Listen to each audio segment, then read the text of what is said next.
ఎక్కడ పోయినా దొంగలాగా చూస్తున్నారు అంటున్నాడు ముఖ్యమంత్రి. మరి దొంగను దొంగలెక్క కాకపోతే ఎట్లా చూస్తారు? దొంగను దొంగలెక్కనే చూస్తారు. నోట్ల కట్టలతో దొరికిపోయిన దొంగను ఖచ్చితంగా దొంగనే అంటారు, దొంగనే చూస్తారు. ఒక విశ్వసనీయత లేని ఓటుకు నోటు దొంగను కాంగ్రెస్ అనే ఒక ఎర్రి పార్టీ గుడ్డిగా నమ్మి సీఎం చేసింది, కానీ ఖచ్చితంగా దేశంలో మిగతా వాళ్ళు మాత్రం నమ్ముతలేరు. మోసగాళ్లను దొంగలను దొంగలే అంటారు ముఖ్యమంత్రి గారు. ఖచ్చితంగా అది ఈరోజు కాదు, చివరి రోజు దాకా కూడా నీ పరిస్థితి అదే ఉంటుంది, యాద పెట్టుకొని చెప్తున్నా. తప్పు చేసింది దొంగ చేతికి తాళాలు ఇచ్చి కాంగ్రెస్ పార్టీ. అందాల పోటీలకు 250 కోట్లు ఉన్నాయి, కానీ పెన్షన్ రిటైర్ అయిన వాళ్ళకు మీకు పెన్షన్ ఇస్తుంది, కానీ రిటైర్ అయిన వాళ్ళకు రిటైర్మెంట్ బెనిఫిట్స్ ఇస్తుంది, కానీ పైసలు లేవా? ఇదేనా నీ ప్రభుత్వం? ఇదేనా నీ ప్రాధాన్యత? నన్ను కోసుకొని తింటారా అంటుండు ముఖ్యమంత్రి. నన్ను కోసుకొని వండుకొని తింటారా?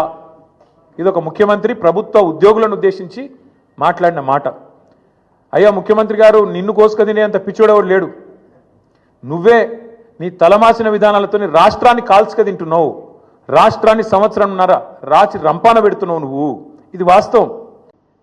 ఇప్పుడు అంటున్నాడు రేవంత్ రెడ్డి గారు, నిన్న 200 రూపాయలు చేస్తారట పెట్రోల్.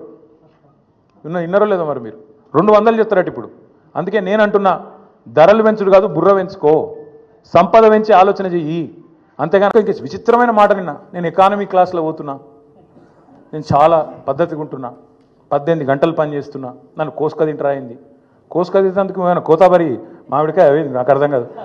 నన్ను కోసుక తింటారా? అర్థం కాని విషయం విచిత్రమైంది. 43 సార్లు వేయిండు. ఒక ముఖ్యమంత్రి అంటాడు తుత్తనే పోతాడా? గడ్డపారలేక పోడు కదా. ఆయన ఎంబడ 100 మాగదులు, సిబ్బంది, మన్ను మశానం, ఆయన ఇంకా బ్రోకర్లు, వాళ్ళు వీళ్ళు మస్తు మంది పోతారు. 17 నెలల్లో 43 సార్లు నువ్వు ఢిల్లీకి ఎక్కే విమానం, దిగే విమానం, తెచ్చిందైతే ఏం లేదు. పెట్టిన ఖర్చు ఎంత? శ్వేతపత్రం విడుదల చేయి.